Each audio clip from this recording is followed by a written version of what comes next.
By the time I met him, he was at a breaking point. He wanted out, he was willing to take risks, and we collaborated to really expose the system. And that collaboration was a really big aha moment for me, realizing that the narrative in this country that farmers are these independent, happy farmers is false. And you just have to ask a farmer to know that. And especially when it comes to chickens and pigs and the way that they're raised, these farmers are under contract. They're essentially indentured servants. And if we can figure out another pipeline for them, another way of them paying off that debt and living on the land, they will take it in a second. This is the Healthy Lifestyle Solutions podcast, and I'm your host, Maya Acosta. If you're willing to go with me, together we can discover how simple lifestyle choices can help improve our quality of life and increase our longevity in a good way. Let's get started. Okay, so welcome back to another episode of the Healthy Lifestyle Solutions podcast. I have Leah Garces with me. Welcome, Leah. Thank you so much, Maya. I'm so happy to be here. You were the first female president for Mercy for Animals ever. And that was between, 2017, 2018. So tell us what that experience was like, and just tell us a little bit about your story and how you got started in the vegan movement. Yeah. Well, I've always loved animals. I grew up in Florida, and we had ducks in my backyard, actually. And through watching their lives unfold, their ducklings hatch, I grew up with an affinity for them and realizing that they were every bit as sentient and worthy of a life of joy as the dogs and cats we share homes with. So I grew up wanting to protect animals. And as I grew and I became informed, I realized that the one place where we cause the most suffering to animals is in our food system. And so that's what I have dedicated my life to. You made an overnight choice when you were a kid. Yeah, I was about 15 when I made to go vegetarian. And it actually wasn't until I had my son 13 years ago that I became vegan.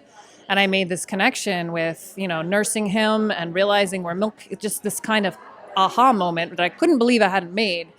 But I think that gives me really a lot of empathy for people who haven't made that transition, realizing how easy it is to miss the connections. I've watched videos of you going into these chicken factories, and it's very difficult for me to watch content like that, and I have. I've watched the documentaries that are recommended.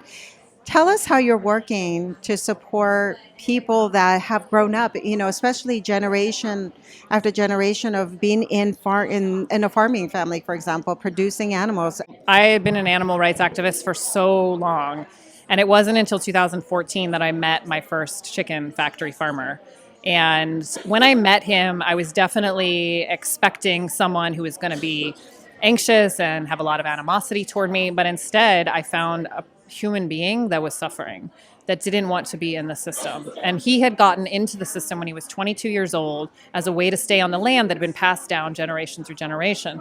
And there was no other jobs. There was no other options. So when the chicken companies came to town, this one chicken company came to town and they offered him a contract. They said, if you sign here, we will bring you to the bank and you can take out $250,000 loan to build the warehouses.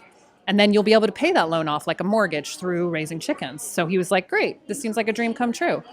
And it seemed like it at first. And he would raise the chickens and then they would pay him per flock. And then he'd use that money to pay off the loan like a mortgage. But after a little while, it's chicken factory farming and the chickens started to die. They got sick and he doesn't get paid for dead chickens. So the paychecks started to get smaller and the debt was the same every month. And so he started to fall behind. He realized he made a mistake, but there was no way out at this stage. By the time I met him, he was at a breaking point. He wanted out. He was willing to take risks. And we collaborated to really expose the system. And that collaboration was a really big aha moment for me, realizing that the narrative in this country that farmers are these independent, happy farmers is false. And you just have to ask a farmer to know that. And especially when it comes to chickens and pigs and the way that they're raised, these farmers are under contract. They're essentially indentured servants.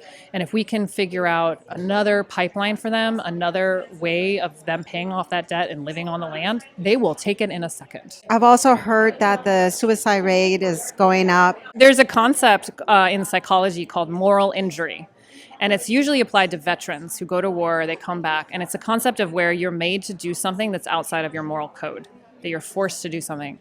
And this is what's happening to the workers and farmers in factory farming. They don't sign up to kill and pick up dead and dying chickens.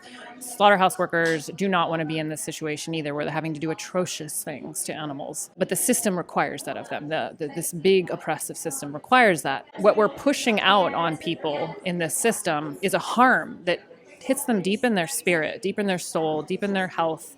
And you do see high rates of suicide in farmers, not only because of this moral injury, but because of the unbelievable debt that they can't get out of. There is no other option. And this is what we want to build. We want to build the other option for them, for the slaughterhouse workers, for the animals, for all of us. They're just trying to make a living at the end of the day. So how are you supporting them? Yeah, in 2018, Mercy for Animals launched a project called Transformation.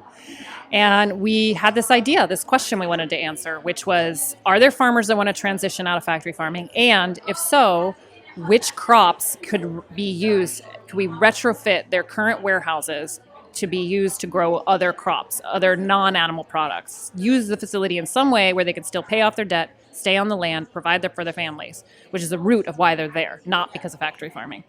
And we had over 200 farmers write to us when we launched it without any advertising. There was a flood of people wanting to do this. We weren't ready. We were like, that's way more than we thought. But it was a really good signal that this is real. This is a real pipeline that we need to create. So we started working. We created blueprints. We did economic models for 6 products. So we looked at specialty mushrooms. We looked at hemp. We looked at microgreens, cucumbers, strawberries, and tomatoes.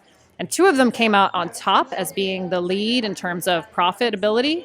And they were specialty mushrooms and microgreens. And so we have farmers now that are in our system that are working on retrofitting their chicken. They once raised chickens in these warehouses, and now they're growing mushrooms. And I visited them, and it's such a beautiful arc where you see farmers coming out of an oppressive system into one of freedom and compassion and a better future for everyone. That's right. And I mean, microgreens are loaded with nutrients. They're like the best foods on the planet. They're great. And mushrooms too. I mean, mushrooms are so interesting as a product. They can be all things, and the microgreens are really popular. Those 2 products are very popular right now.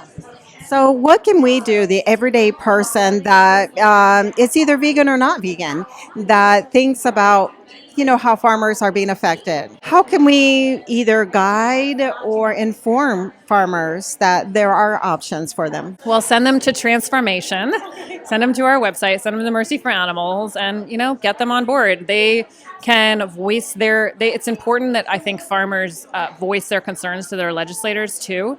There is a misconception from the legislator's perspective that rural farmers like factory farming, that they should keep supporting it, and it couldn't be further from the truth. And I think we as consumers, wherever you can, kind of opting out of factory farm. Any meal, any bite you take that's opting out of factory farming is a step in the good direction. Yeah, you've probably heard this, people say over and over again, well, what difference does it make if it's just me? Like if I just choose not to eat any more animal products, it won't create a big change. After all, the product is already in the grocery store, for example. What would you say to that? I think that this is such a fantastic and inspiring issue because so many other issues are so complex. When we think of like systemic oppressions, like racism or misogyny, it's like, what can I do? It's so hard. This one, literally every bite you take, you can make a difference. That's very inspiring to me. In a world where everything feels very difficult to change, this is one where you have agency as an individual. That's very inspiring and empowering, I think.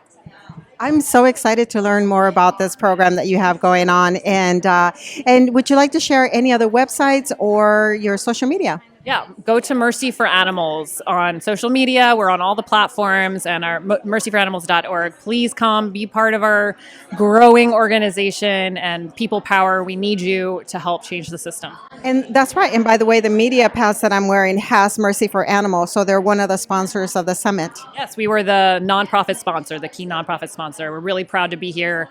I know we helped ensure that there were 2 stages and more people. Really proud to get the word out. How impressed are you with the summit? Oh, I love the summit. Isn't this amazing? It just feels like it's growing so fast. There's such an inclusive energy here that I don't feel anywhere else. It's so powerful. And friendly souls, like really wonderful, amazing souls are here. So thank you again, Leah, for stopping by. Thank you so much, Maya. You've been listening to the Healthy Lifestyle Solutions podcast with your host, Maya Acosta. If you've enjoyed this content, please share with one friend who can benefit. You can also leave us a 5-star review at ratethispodcast.com/HLS. This helps us to spread our message. As always, thank you for being a listener.